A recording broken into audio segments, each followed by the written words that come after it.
Hello guys, Andy from Next Gen Base here, and welcome to NGB Retro, where the old man plays the old games. I remembered my tagline this time, I didn't on the last video. Welcome back to NGB Retro, and as promised last time, we are going to be playing some Commodore 64 games on... I've let the box fall over on its side. The Commodore 64 Mini computer game system from Retro Games Limited. And as I mentioned on the last video, we've got a couple of options that we can play here. We've got some of the pre-installed games, we've got some of the games that came down in the last firmware update, we've got some newer games that I've installed on my USB stick, but I thought to kick things off, we'll go back in time to a very old game from my childhood, and that will be this one here, Impossible Mission from 1985. Now, I didn't play this on the Commodore 64 originally, I played it on the ZX Spectrum, so let's see how we get on with the C64 version of Impossible Mission. This is nothing to do with the Tom Cruise movies. So here we go. So basically, yes, you are playing as a spy, but what you have to do is you have to go through this villain's lair, and you have to try and find clues in these rooms where these things are hidden. So accessing computer terminals in rooms will allow you to do things like reset the lifts and disable robots in the room. So if I disable... I haven't got a password to do that. I can't disable robots, but if I run to this lift, I can go up, and then I can take that to another floor, and I can search through all of this stuff. So basically, you've broken into the villain's lair, and instead of doing a James Bond and doing a pew pew, I think I've got a lift reset there. I got something. Oh, heck. Nothing there. So I've got a lift reset. I can disable robots, or I can reset lifts, or I can log off. So I'm going to go... Can I attract the orb there? No, that's not what I wanted at all. Ah, okay. I've somehow broken the orb. That's excellent. I don't know whether I take full damage, so I am going to... Why did I do that? I could have gone there. I can go there. And I can behave. Go there. So it's got kind of puzzly elements. I don't know whether the first one did this, but I know the second one did. But it effectively... So I've got like a key card there, I think, or something that I can do something with. Alright, so that's where you ring back to say that you've solved the puzzle. So these are all puzzle pieces, and you need to collect enough of them to solve the puzzle and figure out the villain's evil master plan. So I don't know whether the first one was like this, but I know there's certainly the second one was at the very least. But there was also... we've got zappy robots now. Ooh! One-hit kills. That's good. But the rooms were all randomly generated, I believe, in these games. So, with the idea being... Oh, God. No. No! Oh, that sped up. So, with the idea being that every playthrough was different. So I'm going to leave some of those where they are for the time being, and I'm going to go this way, and I'm going to do a bit of exploration. Obviously, you've got a mini-map forming at the bottom there. But the idea is you go between the rooms, you go... from lift to lift. Do I want to disable the robots? I can. I don't entirely feel... Oh, they are a bit threatening, aren't they? Oh, no, that one's at me. Oh, he done me. He got me. Right, can I search these before he comes back around? Ooh, it's tricky.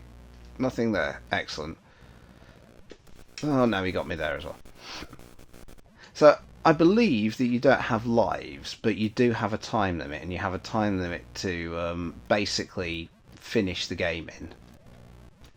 So I'm going to do a disable... Oh no, password required. I don't have one of those. I did a lift thing, didn't I? No, zapped. Oh no, why did I do that? This was a game I used to love as a kid, but I will be honest, I was never very good at it. I kind of thought I would be better as an adult, who maybe had slightly better knowledge of video games. Ooh. Well, I certainly didn't take full damage there, which was good. And one of the good things about this as well versus a lot of microcomputer games of the era is it actually uses the fire button on the joystick for jump rather than the up button, which a lot of games of the era did. So these, I think, yeah, so these allow you to flip the images, put them away. Don't know what that is. Timer suspend. Oh, that's the pause because it's two pause. Lovely. That's your undo. That turns off your screen there, and you can see obviously here we've got the time ticking away. So you have like an hour and a half, I think, or an hour and 15 minutes or so to finish the game, and that's shenanigans. And that's, you know, a single playthrough finish. Obviously very precision jumping, which is not an unfamiliar thing for a game of this era. I've got another puzzle piece there. Nothing here.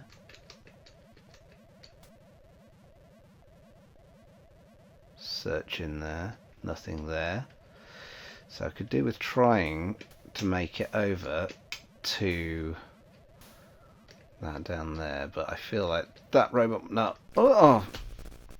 I was going to say, I feel like that robot might zap me if I'm not careful, but actually... Oh! I didn't realise that the ball things could come off the top of the screen. That is cheeky. So let's have a look in this one. Let's see what we can find. So obviously it's designed to be a game that is doable in a short space of time. So, and you'll notice that each of the robots have different patterns. So for example, this one goes to either end of the platform, zaps, and then comes back in the other direction. Some of them will just sort of sit there turning on the spot. Some will do basically nothing at all. Oh! Although that one did run at me.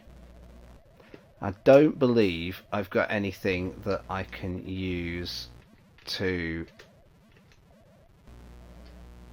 Oh, that one doesn't actually connect to the platforms. I don't believe I've got anything that I can use to hold the robots off just yet.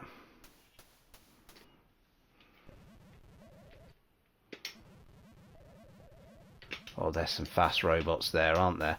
Oh, I don't like them. Now, one of the good things is, once you've done a bit of a search, it does remember how much you'd search. So you can do that. You know, you can bounce between them to your little heart's content.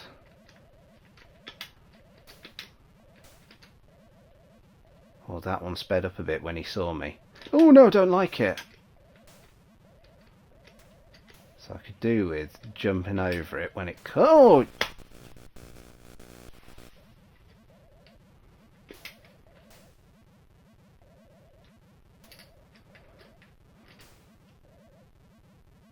Hello. Yeah, don't like that. So there's obviously some stuff that we're going to have to leave in there because there's not really anything we can do about those robots. I don't have anything that will help me pause the robots yet. What's in this direction? Oh no! I don't think I've got anything. Yeah, password required. I don't have a disably robot thing. No, that one's too far in front of that for me to do anything. So let's search this typewriter. One for the kids there, a typewriter. No! No, I knew I'd biff that. No, biff that. What time are we on?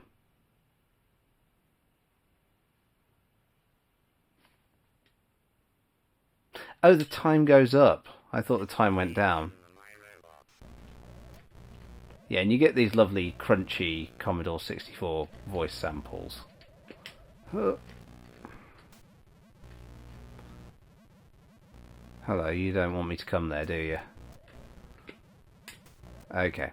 But anyway, that is Impossible Mission on the C64.